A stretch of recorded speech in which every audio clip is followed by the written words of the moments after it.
Merci pour votre fidélité d'écoute à Nana FM et bienvenue à l'heure du journal sur la 95.5, le www.nanafm.tg ou encore ceux qui nous écoutent sur le numéro 575 du bouquet Canal Plus et bienvenue plutôt au débat. Alors, le Togo compte à ce jour 232 cas actifs liés à la maladie au coronavirus. Ces dernières 24, 12 nouvelles contaminations ont été enregistrées par les autorités sanitaires. Où en est-on aujourd'hui avec la gestion de la maladie à coronavirus au Togo? C'est l'interrogation qui sera la nôtre ce matin. Et pour y répondre, nous recevons sur notre plateau Dr Gilbert Choualignano. Il est le secrétaire général du syndicat national des praticiens hospitaliers du Togo. Docteur, bonjour. Bonjour. Merci d'être là. C'est moi qui vous remercie pour l'invitation. Les auditeurs, vous avez donc la possibilité d'intervenir dans ce débat, soit sur la page Facebook de Nana FM ou via téléphone à partir de 7h35 sur nos deux numéros 91 09 71 71 ou le 96 61 58 58 avec Romain Aziablé à la mise en onde. Je suis Norbert Douadji. Le débat de Nana FM, c'est parti. Bienvenue sur la plus belle dame de Lomé. Une fois encore, merci pour votre fidélité d'écoute à Nana FM. Alors, docteur, avant de parler un peu de la maladie à coronavirus, parce que pratiquement on n'a que les mêmes éléments, on va parler un peu du Synfot et puis de son fonctionnement. Alors, aujourd'hui, comment se porte le Synfot? Le Synfot, sur le plan structurel, va bien. En tant que syndicat de la santé, nous poursuivons les activités syndicales. En tant aussi que membre de la synergie des travailleurs du Togo, j'ai eu à participer le mois dernier à la 110e conférence internationale du travail à Genève. Et donc, oui, sur le plan syndical, le Synfot a choix sa fondation, ses structures pour pouvoir avancer. Alors, pour vous dire encore à quel point le Synfot va bien, nous avons lancé tout récemment les travaux d'extension et de réhabilitation du siège du Synfot qui a été construit en 2012. Donc, nous allons célébrer cette année les 10 ans de la construction du siège et cet événement sera marqué donc par l'extension et la réhabilitation de ce siège-là. Nous avons prévu étendre le siège sur 2 niveaux, en hauteur évidemment, et puis au niveau du rez pour procéder à une extension de ce siège-là. Et ça, cette activité que nous avons lancée, c'est sur fonds propres. Comme il y a 10 ans, sur fonds propres, nous avions acquis un terrain et construit notre siège. Et c'est pour vous montrer que la dynamique syndicale existe sur le plan structurel. Sur le plan des revendications, elle existe aussi. Vous savez, lorsqu'on est sur un champ de bataille, on adopte des stratégies en tenant compte du contexte. Oui, aujourd'hui, il faut dire que le monde syndical évolue. Et nous sommes au Togo très loin de faire du vrai syndicalisme, dans tout le sens du terme. Je m'explique.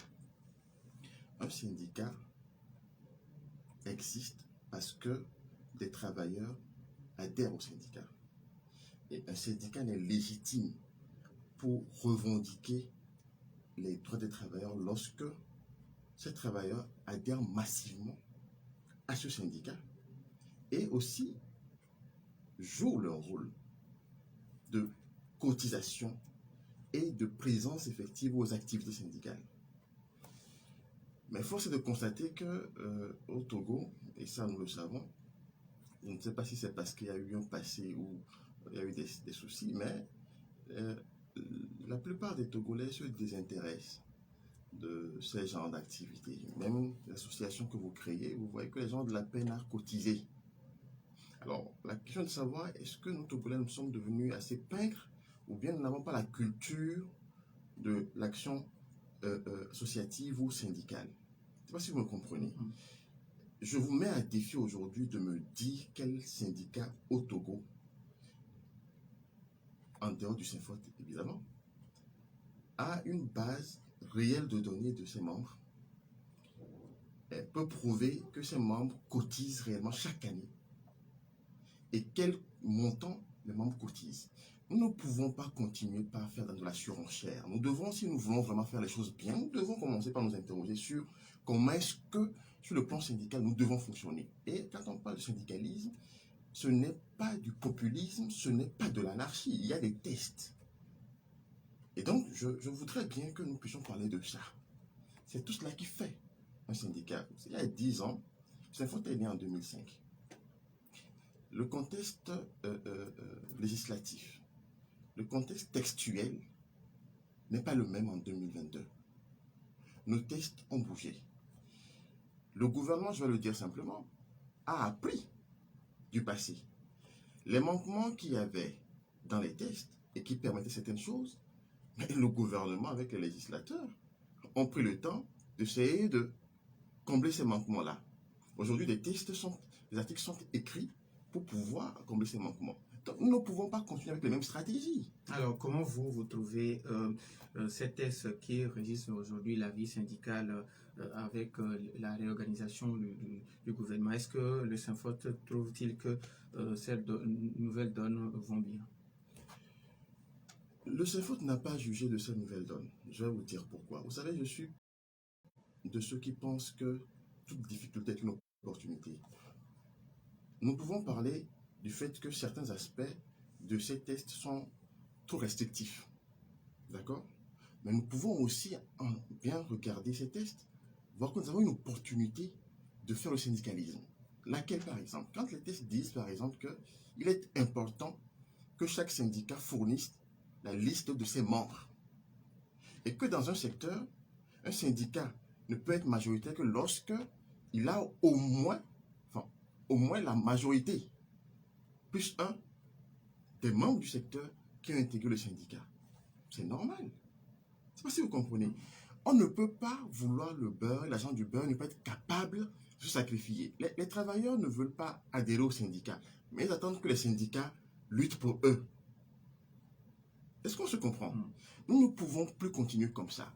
Et donc, oui, il y a des aspects restrictifs du test que nous combattons, mais il y a des aspects qui sont aussi positifs, que nous devons porter pour avancer. En tout état de cause, nous pensons qu'il est important que nous fassions du syndicalisme scientifique et du syndicalisme intelligent. Nous ne pouvons plus continuer par exemple de la surenchère, non. Nous devons nous dire la vérité. Les travailleurs togolais, combien d'entre eux sont syndiqués? Dans la santé, nous, au Synfort, je sais que vous allez poser la question, et donc je vais anticiper là-dessus.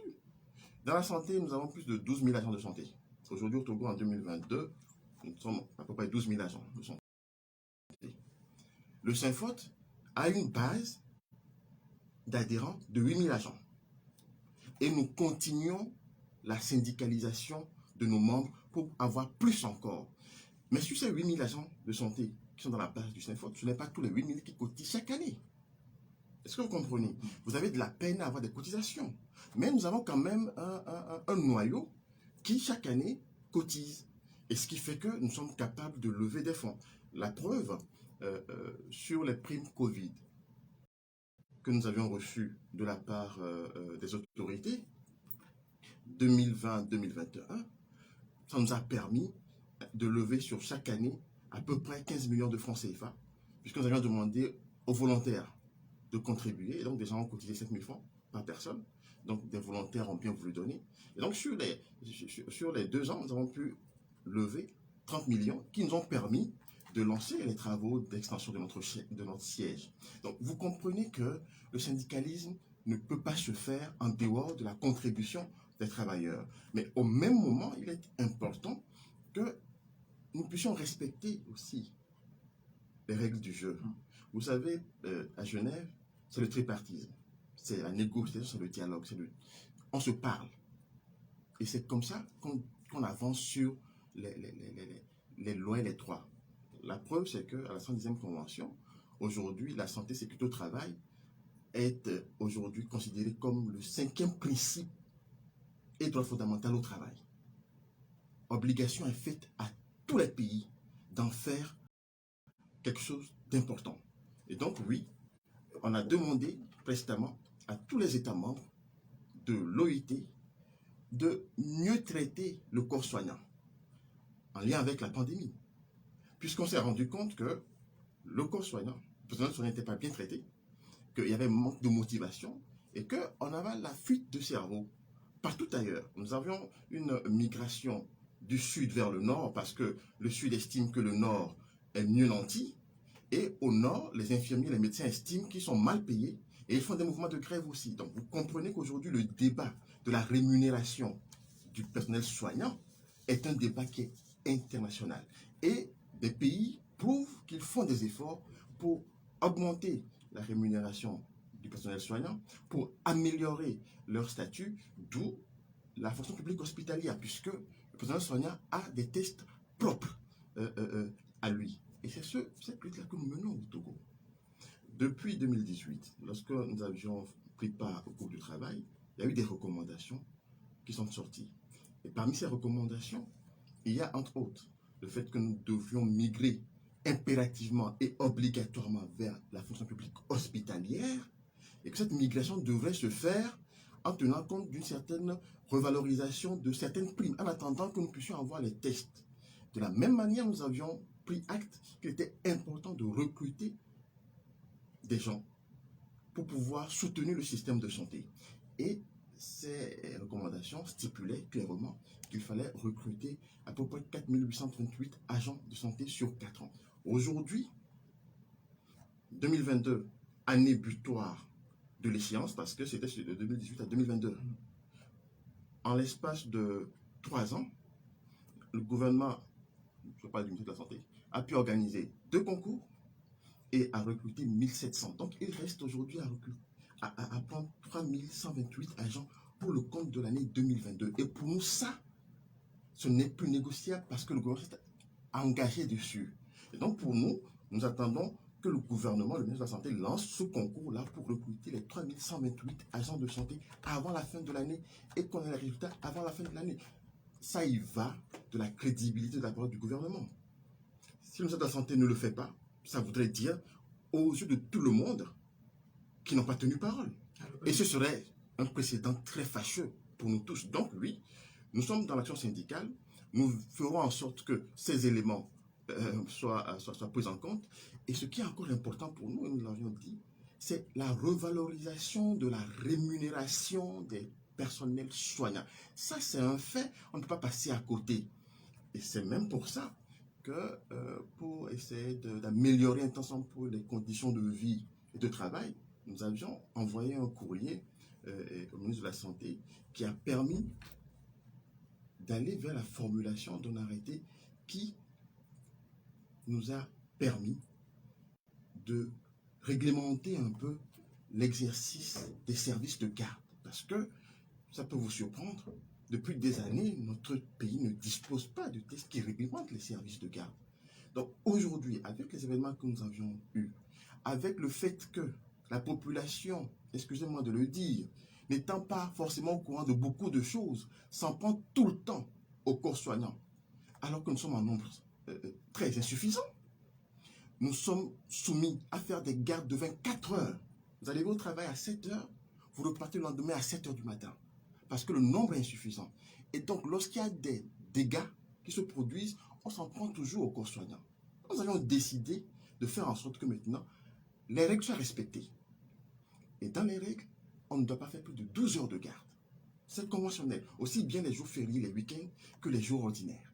Alors, docteur, avant de donner la possibilité aux auditeurs, selon vous, quelle est la gestion qui est faite de la Covid aujourd'hui au Togo? Alors, pour ce qui est de la Covid, on va plus là-dessus. Nous savons que le Togo a fait des progrès énormes. Nous faisons partie des pays en Afrique, pour ne pas dire le tout premier, qui a réussi vraiment à bien gérer cette histoire de Covid. Ça, c'est certain. Et la preuve en est, les cas que nous voyons, la maîtrise du nombre de décès. En tout cas, globalement, nous avons une gestion assez réussie de la Covid. Maintenant, ce qu'il faut dire, c'est qu'il faut continuer par respecter les mesures barrières. Il ne faut pas flancher. C'est vrai que c'est pesant, mais il est important de continuer par respecter les mesures barrières. Et heureusement, de continuer par se faire vacciner. Parce qu'aujourd'hui, la preuve est faite que la vaccination a eu un effet positif dans le phénomène de recul de cette pandémie-là. Donc oui, je vais toujours continuer par exhorter ceux qui ne sont pas encore vaccinés de se faire vacciner. Ça nous permet de renforcer l'immunité collective que nous sommes en train d'atteindre quasiment, et aussi au même moment que nous continuons pas à respecter les mesures barrières, parce que ces mesures barrières ne nous prémunissent pas que de la Covid, mais d'autres maladies. La preuve, le cas de variole du singe, par exemple, et où nous rendons compte que les mêmes mesures barrières sont vraiment des éléments de protection pour nous éviter de pouvoir contracter ces maladies. Et qu'en est-il aujourd'hui du plateau technique? Non, le plateau technique, c'est un autre débat. Et ça, vous le savez très bien, nous sommes loin d'avoir le nec le plus ultra. Le cas le plus parlant, et ça, c'est aussi quelque chose que nous devons dire. Vous voyez, les gens nous accusent beaucoup en tant que soignants. On dit par exemple, quand vous allez au CHU ou bien dans les centres, qu'il n'y a pas de place. Mais ce n'est pas aux soignants de trouver des places aux gens.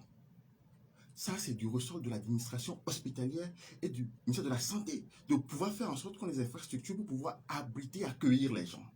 Ce n'est pas à nous qui sommes chargés des soins de venir prendre un matelas et de faire une place. Dans une salle de 10 lits, comment voulez-vous qu'on ait des places de plus de 10 C'est pas possible. Donc, ces éléments-là, la population togolaise voit, mais ne parle pas. Nous avions dit ici plusieurs fois qu'on n'a pas de scanner. On n'a pas de scanner dans le secteur public. Le seul qu'on a dans tout le Togo, c'est au CHU Campus. Le peuple togolais est au courant. Combien de fois les gens se sont emparés de ce problème pour dire au gouvernement, écoutez, mais on en a marre. À un moment donné, faites quelque chose. Ils ne disent rien. Mais quand ça pète, on nous insulte. Nous soignons que c'est nous qui ne sommes pas bien, on n'accueille pas bien les gens. C'est vrai. Le fait de l'accueil est réel. Et nous, au niveau du SINFOT, nous avons pris des mesures. Dans les semaines qui arrivent, nous allons soumettre un projet sur l'accueil, sur la lutte contre les mauvaises pratiques en milieu hospitalier et pour l'hygiène hospitalière.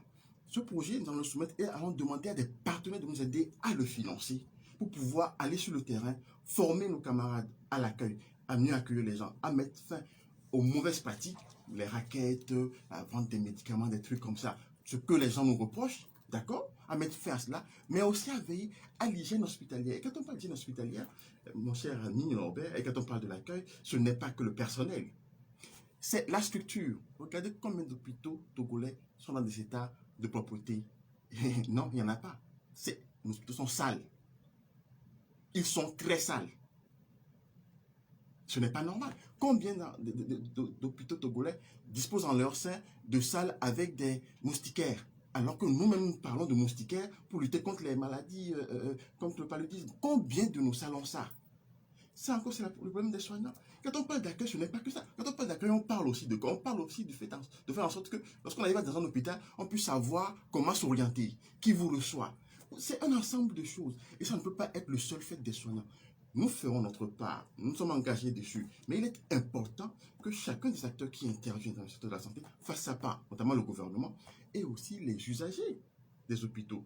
Quand on parlera d'accueil, il faudra aussi former les usagers pour leur dire que dans l'hôpital, il y a certaines règles que vous devez respecter aussi. Est-ce que vous comprenez un peu? Quand vous allez dans une banque, M. Norbert, vous respectez des règles au niveau de la banque. Mais pourquoi à l'hôpital, les gens ne veulent pas respecter des règles et pensent que ça va de soi? On comprend, parce que quand les gens arrivent, ils ont des problèmes et ils veulent tout de suite qu'on les prenne en charge. Mais il y a aussi des règles. Et nous devons former les gens à comprendre comment on vient à l'hôpital et comment est-ce qu'on fait pour être accueilli, et former aussi les soignants à nous bien accueillir et demander au gouvernement de faire en sorte que nos hôpitaux soient propres. L'accueil, ce n'est pas que les relations personnelles, c'est aussi la structure. Les auditeurs ont maintenant la possibilité sur nos deux numéros 91 09 71 71 ou le 96 61 58 58, mais après la pause.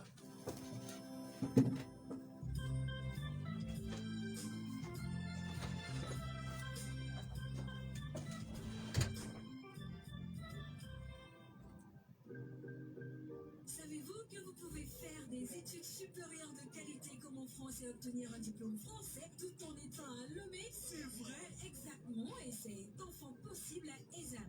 École supérieure d'audit et de management est pleinement à votre disposition et accompagne les jeunes et étudiants à réaliser leurs rêves en leur offrant la formation LMD délocalisée, en leur donnant une ouverture d'esprit de compétition à l'international pour développer librement la passion de l'excellence.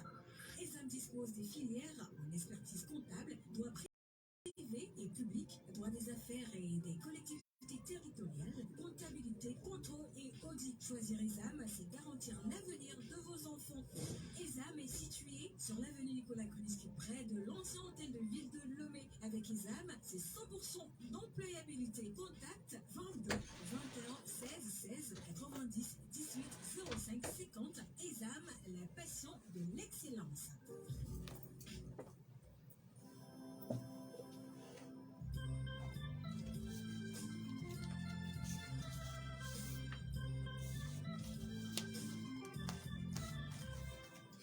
Retour dans les studios de Nana FM. Nous avons déjà un premier auditeur en ligne. Nana FM, allô?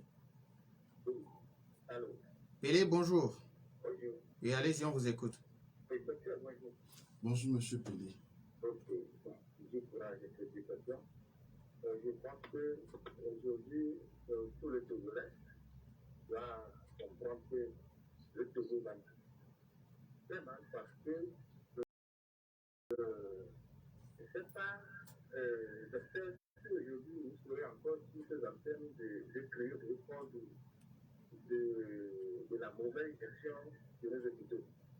Avec tous les parcours, tous les grèves qui se sont déroulés dans ce pays, est-ce que vous avez, monsieur le ministre, fait bien à voir et aujourd'hui il est devenu ministre? Est-ce que vous ne pouvez pas aller vers lui et aller faire une délégation pour voir le chef de l'État pour nous aider à s'en sortir dans ce parce que si on parle du Togo et qu'on parle du Bénin, vous allez actuellement au Bénin, ce qui se passe là-bas dans leurs hôpitaux, non, c'est assez triste. Et on ne peut pas dire qu'on va toujours féliciter le président talon et ne pas féliciter le président Konya. Si aujourd'hui, actuellement, est à Kara, c'est le président de Bala, qui est normal, mais avec tout ce bilan-là, si on prend là, on peut construire 2 hôpitaux au moins à Kara. Merci beaucoup, monsieur Pélé. 91 09 71 71 pour le 96 61 58 58. Nana FM, allô? Allô? Michel, bonjour. Oui, bonjour, monsieur Norbert. Oui, allez-y, on vous écoute. Bonjour, docteur. Bonjour, monsieur Michel. Et quand on vous écoute parler, et vraiment, ça dit, vous êtes nourri d'une ambition patriotique. Et ça dit, franchement, vous êtes honnête dans ce que vous faites. Mais ça dit, il y a des choses que vous ne pouvez pas comprendre. C'est comme on le dit quand vous prenez le cas togolais et qu'on vous dit, qu'on vous a expliqué, vous avez compris, c'est que vous n'avez pas compris. Dans un pays où on a des politiciens qui sont milliardaires, comment est-ce que vous pensez qu'ils vont s'occuper des hôpitaux? Des politiciens, ce ne sont pas des hommes d'affaires qui sont milliardaires. Et il y en a une quarantaine. Vous imaginez? Donc c'est pour dire que notre problème, quand on recrute même dans votre corps, vous allez voir que des gens disent, ah, je vais intervenir pour vous, je vais intervenir pour vous, on va vous prendre. Et ça se fait de façon en accointance, au lieu de mettre l'excellence devant. Et quand on recrute comme ça, vous pensez qu'un tel recruté peut être syndiqué? Non. Ça se passe exactement dans l'enseignement.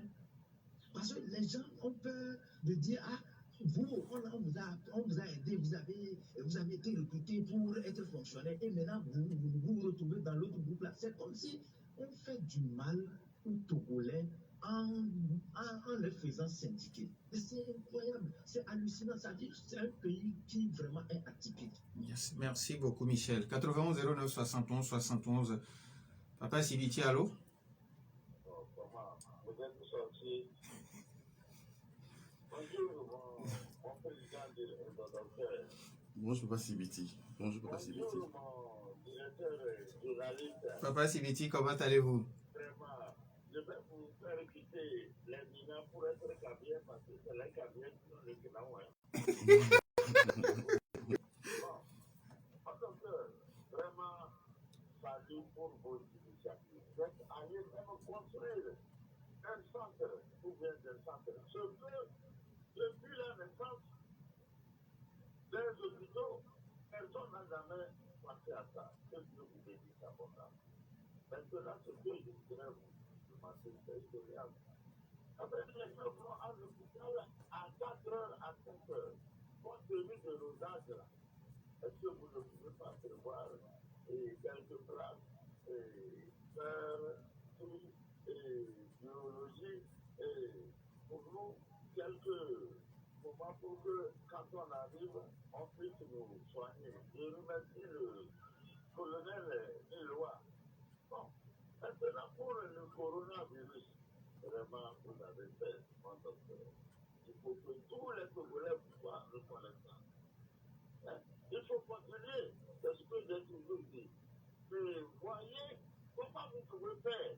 Le président de la République, les ministres, tout pour que nous ayons un scanner. Vous avez dit qu'il y a qu'un seul au CHU gratuit. À votre avènement, faites tout pour qu'il y ait un scanner au CHU Olympio. Merci beaucoup. Merci.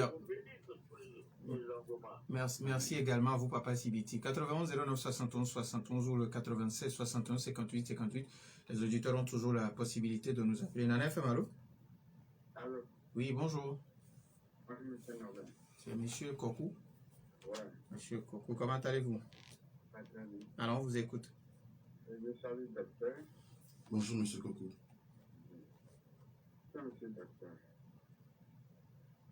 Tout ce que vous dites, ça fait d'accord avec nous.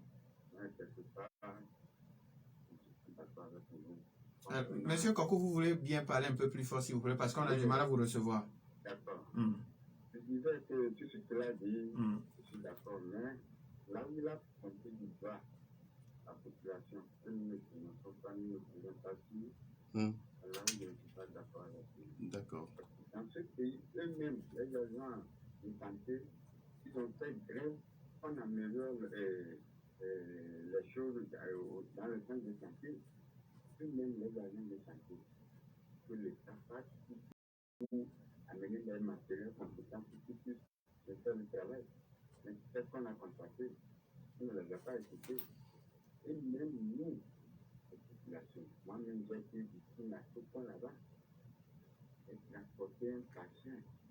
On est parti cette année ailleurs, et en cours de route, le filière est fini. Et quand je suis passé dénoncer ça sur une radio, les agents de santé qui étaient au niveau du REA, ils étaient au courant, ils suivaient l'émission au moment où je dénonçais. Après, qu'est-ce qu'on a fait? Ils ont appelé le membre de ma famille. Est-ce que vous avez un frère qui s'appelle comme ça, tout ça? Il est parti d'ici la radio, pourquoi? On n'a pas que vous voulez qu'on fasse. Merci beaucoup. Je ne sais pas ce qu'on va faire encore. Il m'a dit qu'il va jeter les gens du scanner jusqu'à ce jour. Où est-ce qu'on en est?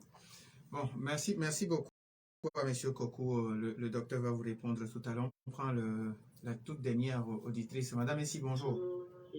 Oui, Madame Essi, bonjour. Bonjour. Oui, allez-y, on vous écoute. Le docteur Jolénéano vient encore nous parler ce matin.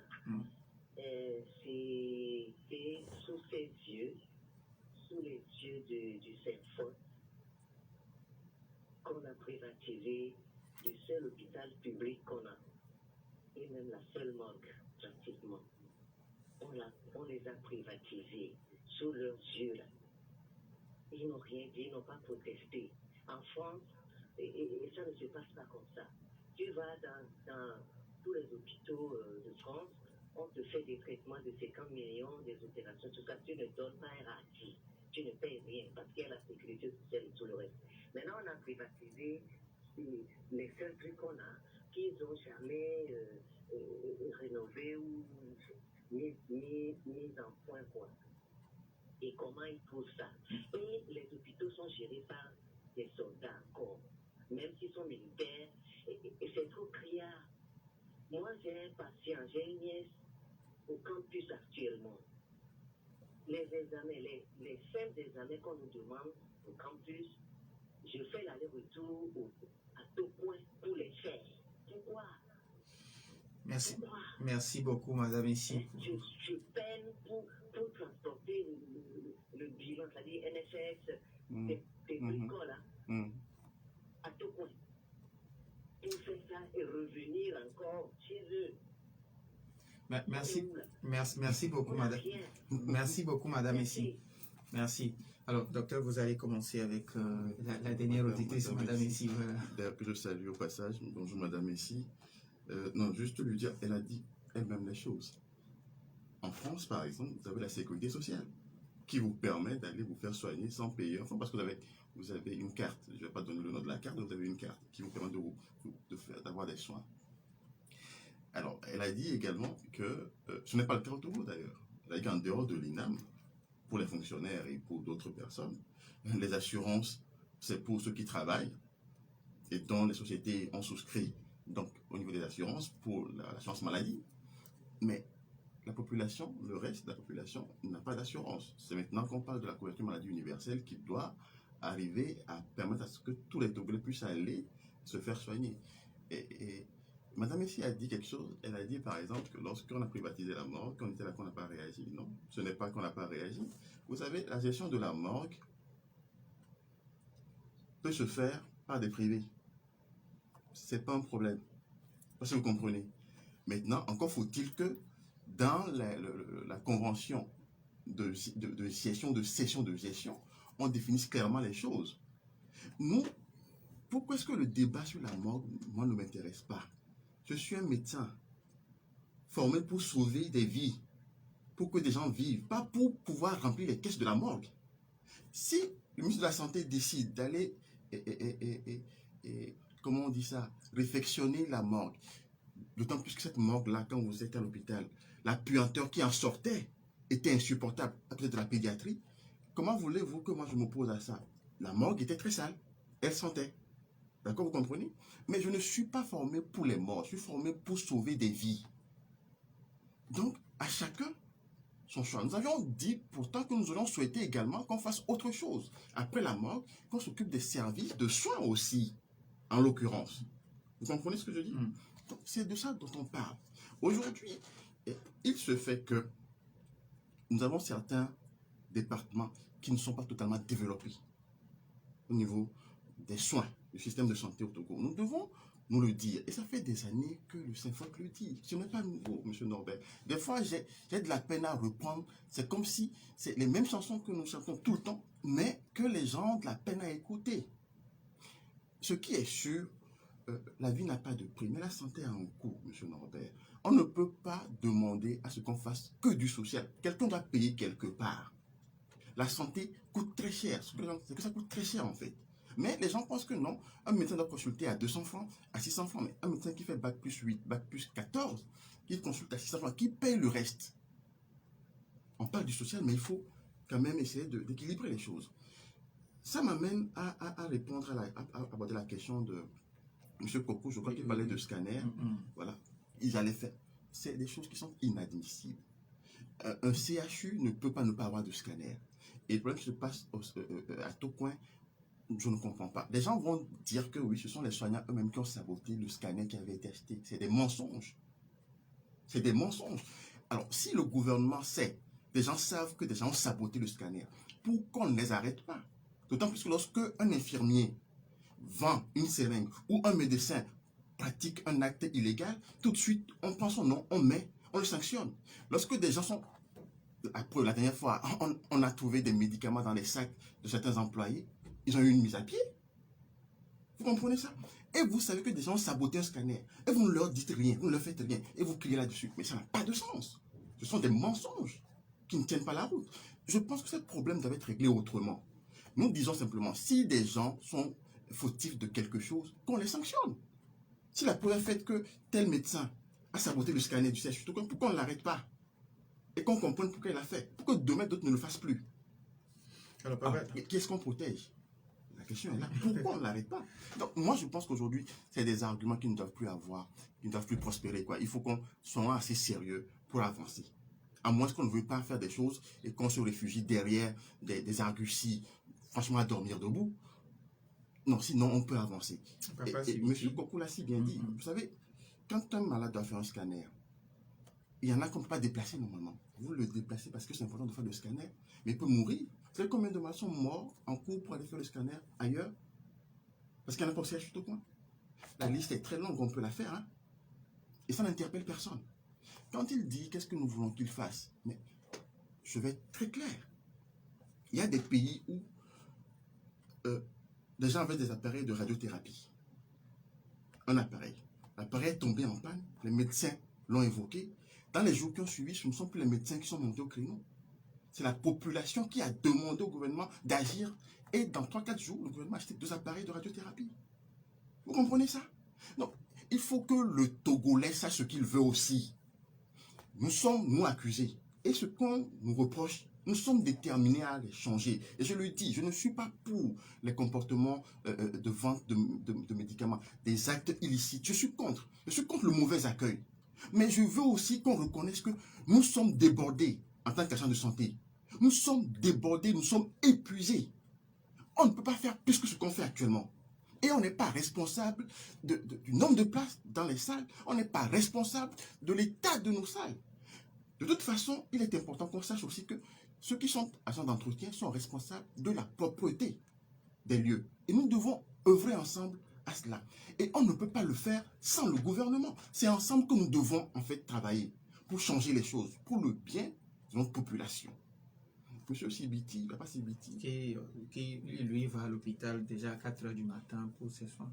Je vous explique pourquoi. Papa Sibiti, vraiment je vous plains et excusez-nous.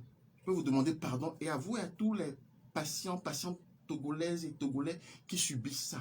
C'est parce que justement, on n'a pas assez de personnel. Quand vous avez un médecin qui doit consulter, mais les gens viennent à 4 h pour prendre des places et attendent que le médecin arrive.